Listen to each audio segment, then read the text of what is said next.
CIN1이었는데 CIN2가 됐어요. 높은 단계니까 좀 위험해진 것 같아요. 오히려 바이러스 검사가 더 정확할 수도 있고 더 중요할 수가 있거든요.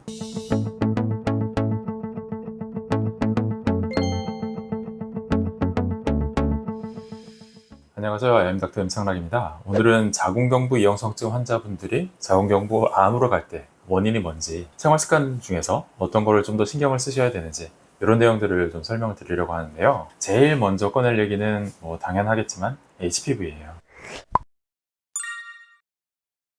여기 보면 HPV라고 되어 있죠. 이거 란셋에서 나온 페이퍼인데, 란셋이면은 세계 3대 의학 저널 중에 하나죠. 여기서 하는 말이 HPV가 자궁경부암의 대부분을 일으키는 원인이 된다. 이거 누구나 다 아는 얘기죠. 이형성증 환자분들이면 HPV 다 아는 얘기고, 이게 자궁경부암의 원인이다 이런 거 다 아는 얘기인데, 굳이 또 다시 HPV를 들고 온 이유가 뭐냐면, 이형성증을 진단받은 환자분들이 의외로 바이러스에 대해서는 굉장히 무관심한 경우들이 있어요. 이형성증 진단 받고 나서 치료를 결정하지 않고 계속해서 이제 두고 보는 분들이 있는데, 그분들의 경우 혹은 치료가 끝나고 나서, 치료가 다 종료되고 나서, 저희도 비수술 치료를 하고 있지만, 비수술 치료가 끝나건 아니면 수술이 끝나건 끝나고 나서 바이러스도 좀 추적 관찰을 하고 검사를 계속 해나가야 되는데, 그거에 대해서 좀 등한시하는 경우가 있어요. 수술하기 전에, 비수술 치료 전에, 치료를 결정하기 전에 있는 분들은 단계가 올라가는 거 굉장히 예민해요. CIN1이었는데 CIN2가 됐어요. 그럼 치료 빨리 해야 돼요. 그러고 내원하시는 분들도 있고, 로우실이었는데 하이실이 됐어요. 이거 높은 단계니까 좀 위험해진 것 같아요 라고 얘기하면서 내원하시는 분들도 있고 그래요. 그 내원하는 분들 중에 바이러스의 활성이 높아졌어요 라고 오는 분들은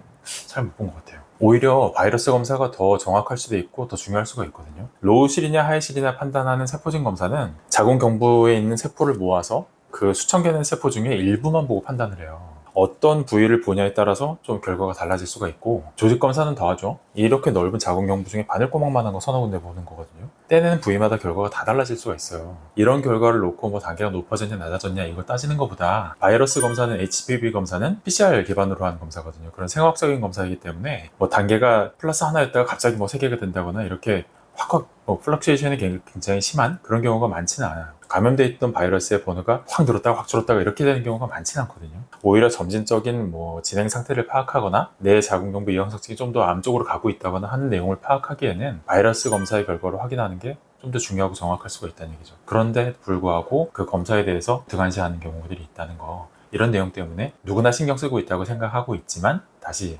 HPV에 대해서 말씀을 드리려고 이 얘기를 제일 먼저 꺼내게 되었습니다. 그래서 저희도 비수술 치료로 끝나면, 그러니까 치료가 다 끝나면 저희도 그 자궁경부암 검사하고 바이러스 검사에서 다 없어진 거 확인하거든요. 그렇게 확인이 되면 그걸로 끝난 게 아니라 그 뒤로 1년까지는 저희 3개월 간격으로 검사 계속해요. 그만큼 촘촘하게 검사를 해서 혹시라도 중간에 바이러스가 다 하나로 다시 뜬다라고 하면 다시 적극적인 관리 들어가거든요. 그렇게 해야 돼요. 그 정도로 바이러스가 굉장히 중요한 내용일 수 있으니까 꼭 염두에 두시기 바랍니다. 이것도 역시나 란셋에 나온 내용이었는데, 컨트라셉티브스, 그러니까 피임약이에요. 피임약 드시는 거 아무렇지도 않게 생각하잖아요. 그런데 이 연구에서 밝힌 게 뭐냐면, 5년이나 그 이상 피임약을 복용했던 한 경우에는 자궁경부암 발생률이 1.9배 더 높아진다고 해요. 거의 2배 가까이 높아지는 거죠. 굉장히 큰 비율이에요. 피임약을 먹는다는 게 자궁경부의 암을 발생시키는 데는, 혹은 이형성증을 진행시키는 데는 굉장히 큰 영향을 할 수 있다는 얘기예요. 피임약을 드실 때 아무렇지도 않게 생각하시는 분들이 굉장히 많은 것 같아요. 누구나 쉽게 처방받거나 누구나 쉽게 구할 수도 있고, 굉장히 간단한 처방이잖아요. 그냥 먹기만 하면 피임이 된다 이런 내용들도 있고, 그래서 아무렇지도 않게 생각하는 분들이 많은데, 최소한 자궁경부암 HPV 바이러스에 관련해서는 암 발생 비율을 그만큼 높일 수 있으니까 조심하셔야 돼요.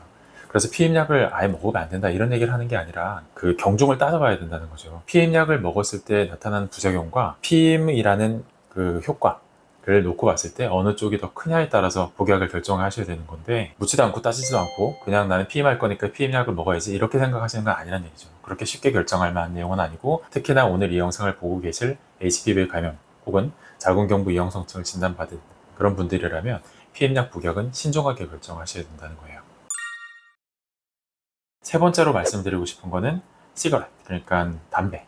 흡연에 관련된 거예요. 이거 자마에 나온 거고, 자마도 세계 3대 의학 저널 중에 하나죠. 흡연과 자궁경부암의 관계를 밝힌 이 논문에서는 하루에 40개비 이상이나 40년 이상의 그 흡연 경력이 있는 분들에서 자궁경부암 발생 비율이 확 높아진다 그래요. 하루에 40개비면 2갑이잖아요. 2갑이나 핀다고? 나는 그 정도 안 피는데? 나 조금밖에 안 펴. 혹은 난 40년이나? 아예 나는 몇 년 안 됐어. 이런 분들도 위험도 있어요. 최고의 위험도를 찍을 때가 2갑 이상, 40년 이상이라는 거지, 그 전에는 위험도가 없다는 게 아니에요. 담배를 피면 무조건 바이러스의 활성을 높인다거나, 아니면 자궁경부 이형성증을 더 진행시킬 수 있다거나, 자궁경부암의 발생률이 더 높아진다는 건 사실이에요. 그러니까 오늘 이 영상을 보시는 분들 중에 HPV에 해당되신 감염자 혹은 자궁경부 이형성증 진단 받으신 분들이라면 꼭 담배는 끊으셨으면 합니다. 자, 오늘 세 가지 설명드렸습니다. HPV에 관련된 내용, 그 검사는 꾸준하게 유지하셔야 된다는 것, 피임약이나 흡연 이런 것들을 하고 있다면 그거는 좀 신중하게 고려를 해봐야 되지 않을까라는 내용을 설명드렸어요. 오늘 설명드린 내용이 도움이 되었다고 생각하신다면 구독과 좋아요 부탁드릴게요. 긴 영상 시청해주셔서 감사합니다.